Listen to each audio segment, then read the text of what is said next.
Asanteni sana ndugu zangu wa BETA katika kijiji cha Mkenge. Mimi naitwa Kiongozi Lai, katibu mkuu wa chama cha wakulima. Leo tupo katika viwanja hivi kuhitimisha kampeni za uchaguzi wa rais, wa bunge na madiwani kwa mwaka 2025. Sisi tulianza kampeni toka tarehe 31 ya mwezi wa 8. Bwana Ngombala aliteuliwa tarehe 28 ya mwezi wa 8, tukapumzika tarehe 29, tukapumzika tarehe 30. Tarehe 31 tukawasha magari, sijalala nyumbani mpaka leo. Tumetembea mikoa yote, tumetembea baadhi za wilaya mbalimbali katika hiyo mikoa, lakini leo kwa mara ya pili tunakuja katika viwanja hivi. Tulikuja wakati wa mchakato wa kampeni ulipoanza, na leo tunakuja kumalizia katika viwanja vya nyumbani. Kwa nini? Nimewaheshimisha watu wa Mkuranga kwa sababu Mkuranga ina historia ya chama hiki. Mimi mnaoniona hapa, katibu mkuu wa chama hiki sio wa kujiunga, wa kuanzisha. Yani toka ile neno la kwanza la chama chetu kwenye ile katiba, toka ile 1000 nimeandika mwenyewe mpaka ile yote katiba imekamilika. Lakini Mkuranga nimewaheshimisheni sana. Mimi ndio mwanasiasa mkubwa katika wilaya hii ya Mkuranga. Nikisema mwanasiasa mkubwa mnajua. Kwanza nimeasisi chama, yani nyinyi mna sifa. Chama hiki kimeanzishwa na mtoto aliyezaliwa Mkuranga, mimi Ligania. Lakini Mkuranga hii ndio ilitoa mwanasiasa mmoja kwenda kwenye bunge la katiba. Mkoa mzima huu wa Pwani katika wilaya ya Mkuranga ni mimi peke yangu. Mimi peke yangu ndio nilikwenda kwenye bunge la kutunga katiba mwaka 2014. Hasa nikichukua yote hiyo historia, nimeona watu wa Mkuranga mna heshima kubwa sana ya kuwaletea mgombea urais mara 2. Hakuna mkoa au wilaya hata moja niliyowahi kumpeleka mgombea wa urais katika kiwanja kimoja mara 2 isipokuwa hapa Mkuranga. Hasa mimi niwaambie kitu kimoja tu. Kuna rafiki zangu wanaitwa CCM. CCM wana shida moja ambayo kwenye vitabu vya dini vimeandikwa. Kwa mfano kule kwenye Qur'ani kuna sura moja inaitwa surati Mnafikuna. Surati Mnafikuna. Wanafiki wana sifa nyingi wanafiki, lakini kubwa sifa 3. Mnafiki akisema anasema uongo. Sifa yake ya kwanza kubwa. Sifa ya pili kubwa ya mnafiki, ukimwamini aaminiki. Yaani wewe mnafiki ukimwamini mwenzako aaminiki kabisa wewe. Lakini sifa nyingine kubwa ya 3, akisema anasema uongo, na akiahidi atekelezi. Mnafiki akiahidi atekelezi. CCM wanafanana na wanafiki toka uhuru wa nchi mpaka leo. Wakiahidi hawatekelezi, wakisema wanasema uongo, lakini wewe ukimwamini aaminiki. Nianze kwenye uongo. Unajua kwa nini wanasema uongo? Toka nchi hii imepata uhuru, marais wa nchi hii wangapi? Mimi nitaenda kuhesabu. Mwalimu Nyerere toka uhuru mpaka alipoacha, rais wangapi huyo? Wa kwanza. Mzee Mwinyi, baada ya Mwalimu Nyerere akaja Mzee Mwinyi, uongo kweli?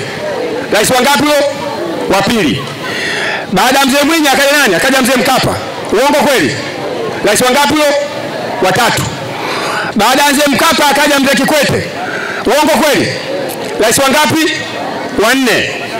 Baada ya Mzee Jakaya akaja kaka Magufuli, uongo kweli? Rais wangapi? Rais wangapi? Wa 5. Tumefanya uchaguzi mwingine? Tumefanya tujafanya? Bado ndio huu uchaguzi mwingine sio? Tukipata rais anakuwa rais wangapi?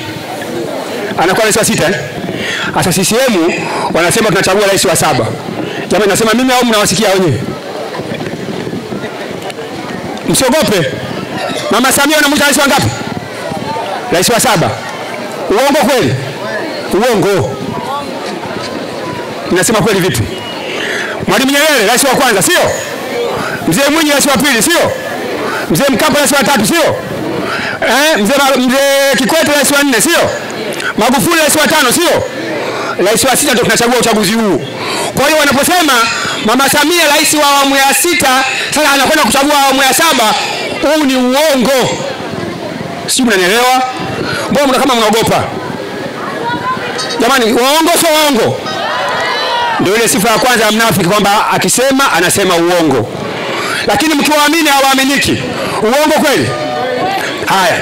Alipita hapo wakati wanafanya uchaguzi wa mwaka 2020. Wakasema watatoa mikopo kwa kina mama shilingi milioni 50 kila kijiji. Mmepata mikopo mkupata? Wanasema mtoto kuanzia umri wa siku moja mpaka miaka 5 6 anatibiwa bure. Mnatibiwa bure, mtibiwi bure? Wanasema wanamtoa mama ndoo kichwani. Kweli hapo mabomba maji mnachukulia ndani au mnachukua kwenye mabomba? Amweki ndoo kichwani? Wanaogopa waongopi? Hao ndio CCM. Na wewe unaendelea kama mimi CCM. Tarehe 29 tunatiki, unatiki kujipa matatizo. Na kufananisha na nani? Na yule kupe anakaa kwenye ngozi ya ng'ombe ananyonya, yeye anaona ndo maisha yamefika, ananyonya kwenye ngozi. Ng'ombe anapelekwa mnadani, kupe ana habari, ananyonya tu. Anauzwa kule, yeye ana habari. Anaenda kuchinjwa, ng'ombe anakatwa kichwa, kupe yeye yupo tu. Anaona maisha yanaendelea. Ngozi inaanikwa, kupe yupo tu. Ngozi inakwenda kuwekwa kwenye ngoma ya mzee Mangamba hapo inapigwa na fimbo, kupe ndo anagundua kwamba kumbe humu hamna kitu. Tarehe 29 kesho, msifanye makosa. Tunakwenda kufanya mabadiliko ya nchi hii. Tunaondoa watu wanaotufanyia ubaya kwa miaka yote, tunaweka watu wapya kutoka chama cha wakulima. Mkenge oye! Niliwaambia Tabora, kula inafanya kazi mbili. Kazi ya kwanza kula kuchagua kitu kimoja kizuri katika vitu vilivyopo, lakini kazi ya pili kula kupiga kuondoa ubaya. Yaani kula unaweza ukaitumia kupiga kuleta uzuri kwako. Kwa mfano umeenda dukani, mashati yako 6, unataka moja utachagua. Ile kuchagua unachagua kitu kizuri, maana yake ni kula yako unaamua nataka hili hapa. Lakini kula inaweza ikapigwa kuondoa ubaya.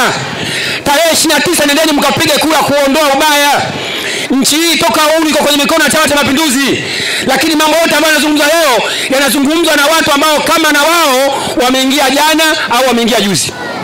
Mimi ningekuwa chama changu nilikuwa na uhuru toka wakati ule, hata kampeni singefanya. CCM walikuwa hawana hata haja ya kufanya kampeni. Unafanya kampeni ya nini? Unawaambia watu nini? Toka uhuru wa nchi hii mpaka leo nchi ipo kwenye mikono yenu. Unakwenda kuwaambia nini watu tena leo? Unakwenda kuwaambia nini kama sio uongo? Hakuna kitu, ni kubabaisha. Ukisikia nchi imeibiwa, kaiba nani? Nchi toka uhuru mnayo nyinyi. Kwenye vijiji vyote mnachukua nyinyi, vitongoji vyote, kata zote, majimbo yote mnayo nyinyi. Huyu anayetuibia nani? Hivi nyinyi mjaje kusikia habari kwamba nchi tunaibiwa sana? Mnataka nini? Mungu ndo ateremke awaambie? Kama nchi inaibiwa, anaiba nani? Toka uhuru nchi ipo kwenye mikono ya CCM. Hiyo ni ishara mnaambiwa nyinyi kwamba nchi hii CCM waishashindwa kuhudumieni, mnatakiwa kubadilika. Na hakuna njia nyingine ya kubadilika, ni kupiga kura ya hasira, kupiga kura ya kukataa, kupiga kura ya kuondoa ubaya wa CCM.